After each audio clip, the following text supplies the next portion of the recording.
Bienvenidos a este análisis. Bien, vamos a meternos de lleno en esto. Hoy vamos a desmenuzar la anatomía de un colapso absoluto. A través de este recorrido por un texto histórico y religioso antiquísimo, el primer capítulo del libro de Joel, seremos testigos de cómo se describe la desintegración total de un entorno natural y, como efecto dominó, de toda una sociedad. Y ojo, no estamos hablando de un simple mal día en la antigüedad, esta es la crónica súper detallada de una emergencia a nivel existencial. Así que prepárense para ver cómo un desastre biológico se convierte en un abrir y cerrar de ojos, en un colapso económico y humano sin salida. El texto original no pierde tiempo y nos lanza directo a la catástrofe con esta tremenda pregunta. Imaginen la magnitud de lo que se plantea aquí. Es una apertura dramática, diseñada básicamente para sacudirnos. El autor, Joel, hace un llamado urgente a los ancianos y a todos los habitantes, exigiéndoles que presten atención a un evento de una escala pero tan aterradora y sin precedentes, que literalmente desafía la memoria humana. Es una calamidad tan inmensa que la instrucción inmediata es clarísima. Esto tiene que ser contado a los hijos, a los nietos y a todas las generaciones que están por venir. Para entender de verdad la estructura de este texto, vamos a dividirlo. Punto número 1. Una catástrofe sin precedentes. Al analizar este relato de Joel, tenemos que imaginarnos el radio de expansión de un megadesastre natural que, en cuestión de nada, arrasa con todo el tejido social. Lo que nos lleva directo a la zona cero de este colapso. Número 2. La invasión biológica. Y resulta fascinante cómo el autor describe un fenómeno puramente biológico usando un lenguaje súper militarista. Nos habla de una invasión que no llega con espadas o escudos, sino con alas y mandíbulas insaciables. Y esto ilustra de manera brillante la precisión aterradora de esta catástrofe natural. La fuente enumera estos 4 pasos, o mejor dicho, 4 fases de un enjambre de insectos. No es un ataque de un solo golpe, para nada. Es una ola biológica sistemática y completamente despiadada. Piensen en esto. Lo que deja la oruga se lo come el saltón. Lo que logra sobrevivir al saltón es devorado por el revoltón y la langosta viene a darle el golpe de gracia, exterminando absolutamente todo lo que quedaba. Es el consumo total, literal, de los recursos vitales de la tierra. Vean nada más esta metáfora tan visceral. El autor describe a este enjambre innumerable como un pueblo fuerte, comparándolos tal cual con un ejército extranjero invasor. Pero, y aquí es donde se pone realmente aterrador, da un paso más allá al darle a esta fuerza invasora atributos de un superdepredador, dientes de león y muelas de león. Es una imagen de una ferocidad incontrolable. Imagínense el mundo natural volviéndose letalmente en contra de la civilización. Este relato nos lleva a un nivel supersensorial. Nos desafía a visualizar la desolación absoluta del paisaje. Las frondosas viñas y las higueras, que siempre han sido símbolos ancestrales de prosperidad, paz y seguridad, no solo pierden sus frutos. El enjambre es tan voraz que mastica hasta la corteza de los troncos, desnudándolos por completo hasta que las ramas quedan blancas, totalmente expuestas y muertas bajo el sol.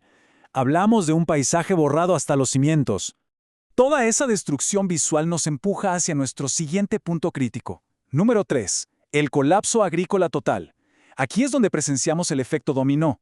Perder la cosecha significa la destrucción instantánea de la economía, las rutinas diarias y, en fin, de toda la sociedad. Al observar cómo se van apilando estas bajas agrícolas, podemos sentir de verdad la totalidad de la ruina del ecosistema. Fíjense que no se salvó ningún cultivo, ni esencial ni de lujo. La vid, la higuera, el granado, la palmera, el manzano, todos los árboles del campo se marchitaron. Y el texto concluye este recuento con una frase durísima, por lo cual se extinguió el gozo de los hijos de los hombres. O sea, la base misma de la supervivencia y la felicidad humana ha sido aniquilada. Ahora, lo que es realmente interesante de observar aquí es a quiénes afecta esta crisis. Y la respuesta es absolutamente todos. De un lado tenemos a los labradores que han perdido el trabajo de toda su vida, e incluso a los bebedores y borrachos a quienes se les exige despertar y llorar porque literalmente se les ha quitado el vino de la boca. Y del otro lado, en el extremo opuesto del espectro social, tenemos a los sacerdotes del templo. El desastre funciona como un gran igualador, ¿saben? No respecta clases sociales, aplastando por igual a quienes trabajaban la tierra y a quienes presentaban las ofrendas. Y por si una plaga bíblica de langostas no fuera suficiente, el texto nos revela una sequía implacable que llega junto con ella. La realidad agrícola es lúgubre, la verdad. El grano, que era la última esperanza de semilla, se pudre debajo de la tierra seca, dejando los graneros totalmente vacíos y destruidos. Pero quizás la imagen más angustiante aquí es la del sufrimiento animal. Escuchen esto, ¿cómo gimieron las bestias? Los rebaños de ganado vacuno y de ovejas deambulan totalmente turbados, confundidos, muriendo de hambre sin un solo prado donde pastar. Es desgarrador. Todo esto nos conduce al siguiente pilar fundamental de nuestra exploración. Número 4. La crisis espiritual. Y es que esta ruina económica y física actúa como un catalizador ineludible. Al desaparecer los frutos de la tierra, la conexión de la comunidad con lo divino sufre un cortocircuito dramático. Para entender la gravedad de esta crisis tenemos que detenernos un momento en este concepto, el cilicio. El texto ordena un luto y una penitencia extremos, pidiendo que se vistan con estas telas ásperas súper incómodas. Se nos pide imaginar un dolor comparable al de una mujer joven, una recién casada, que llora amargamente por la muerte súbita e inesperada de su esposo. Imaginen esa intensidad. Esa es exactamente la intensidad emocional del luto colectivo que la sociedad se ve obligada a asumir frente a este colapso total. Aquí vemos expuesto el núcleo de esa fractura espiritual. El relato nos indica que, como todo fue devorado, desapareció de la casa de Jehová la ofrenda y la libación. Piensen en la inmensa gravedad de esto. Sin grano para el pan, sin uvas para el vino y sin aceitunas para el aceite, ese ritual diario que los conectaba con la divinidad es físicamente imposible de realizar. La infraestructura entera del culto se paraliza por completo y los ministros se quedan ahí sumidos en un duelo profundo. Y todo este escenario espeluznante adquiere un peso teológico monumental con la llegada de este concepto, el Día de Jehová. El autor no ve esta plaga de langostas y esta sequía brutal solo como una anomalía climática súper rara, no. Lo interpreta como un presagio inminente. Se enmarca como una advertencia clarísima de un juicio definitivo, un día que vendrá, según leemos en la fuente, como destrucción por el Todopoderoso. Así llegamos a la sección final de este análisis. Número 5. El clamor final. Frente a esta tormenta perfecta de colapsos, quedarse de brazos cruzados simplemente no es opción. El desastre exige una movilización absoluta. Pasemos a ver cómo esto va construyendo un auténtico plan de acción de emergencia. Hay una secuencia directa y drástica que se le exige a toda la comunidad.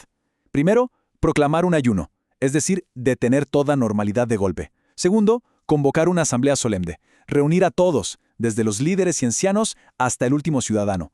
Y tercero, clamar intensamente. Es un esfuerzo unificado y desesperado de toda la sociedad tratando de revertir o por lo menos sobrevivir a este veredicto implacable de la naturaleza. Y mientras ese clamor colectivo se eleva, las imágenes finales que nos deja el texto son, la verdad, francamente apocalípticas. Lo que la langosta no logró consumir, el sol y la sequía lo terminan quemando. Nos habla de un fuego que consume los pastos y de llamas que abrazan los árboles. Incluso los arroyos de agua, que eran vitales, se han secado por completo. La crisis llega a tal punto que vemos a las bestias salvajes clamando hacia el cielo en pura y absoluta desesperación. El luto ya no es solo humano, ha contagiado a todo el mundo natural. Concluimos con esta poderosa interrogante del versículo 16.